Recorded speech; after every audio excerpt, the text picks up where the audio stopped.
don't even know what he was seeing. James Napier on us discussing his question about kind of annoyed by it as one of the incoming schools. I appreciate this response. I guess I want the Big 12 to give those guys the stiff arm for once. I guess it's pride. For instance, I would love to see Utah rejected if the Pac-12 blows up. We shouldn't want schools that don't want us. Oh, no, there's that feeling. Oh, yeah. There's absolutely that feeling. There are schools, if the Big 12 has anybody at all, but there are schools that even the Big 12 has been hurt. One of the schools that talk about coming back is Colorado. Yeah, Colorado left them. Yeah. I mean, I mean, the BYU. I definitely think there's that Utah element to this whole thing for BYU fans that just doesn't make them very comfortable in hearing it, because there is that fear that they get their big break and then here comes their most hated enemy, and they would hate that. And I totally understand that. And guess what? You're not alone in feeling that way, because there's plenty of Big 12 fans who over these last few months have grown to despise Utah based on realignment talk, and that would love nothing more than for them to not get an invitation if it came to that. So you're not alone there. And I'll say this about the stuff that we talk about. I feel like for show that's on the air 3 hours, 5 days a week, I know I definitely see there's some people that talk it that absolutely like do a good job. They have their own sources. There's some that I would love to just call BS on. Absolutely. But for us, I think we're only going to talk about it unless, if it's brought up, or if there's a reason to. And I think the Kirk Schultz interview, like I said a moment ago, I think that was reason enough to kind of talk about it at length today, because he said a lot of different things that maybe were similar to what he said before, but at least give you this updated kind of feel for people actually in the room.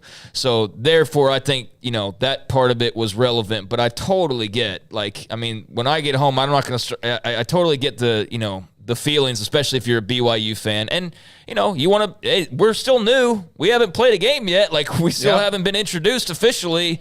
Hey, pay attention. And I get that, no doubt. Wayne Gerbach, I love this comment. Sometimes the pettiness and tribalism gets old, but not the conversation on the topic itself. I couldn't agree with you more. That's a very good point, From too, yeah. AAR, and I hope I got that right. It just flipped.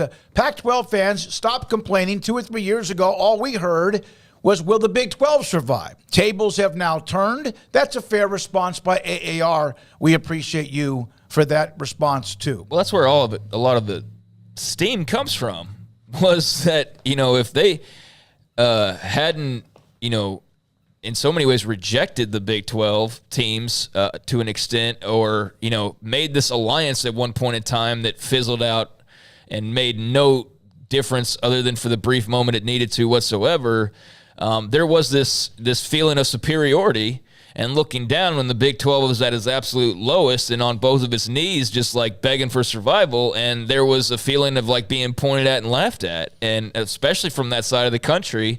And so, yeah, that's where a lot, I think, the Big 12, fervor comes from towards those schools, is you looked at how the tables have turned, one of those things. And so, yeah, that's totally understandable. And there's still those who could look down either direction. There's teams within conferences that look down at others in the conference. Mr. Monkey says, to be fair, any incoming school to the Big 12 cannot fully relate to how the 8 schools view realignment. The legacy 8 have seen a lot of damage, and it feels great to be among any of those 8 schools to be as healthy as the Big 12 is today. Well, I think they can rate a little bit right now, and they'll be able to rate a lot if they have to leave. But, yeah, I get your point in that the legacy 8 schools, especially the ones, the few that are left over from the Southwest Conference that came, right? So Baylor and Texas Tech in particular have been through this